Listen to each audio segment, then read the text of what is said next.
Hey tubers, this is O2 Honda Odyssey that came as a no start with the green light blinking. That green light, the security green light blinking.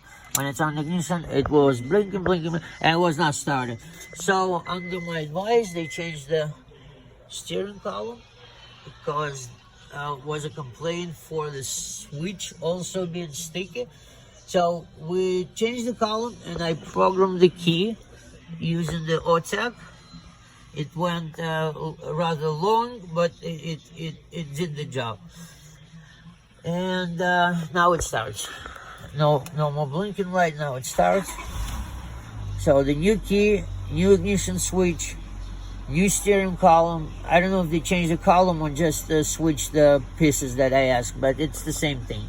Probably just switch the pieces. All right. Thank you.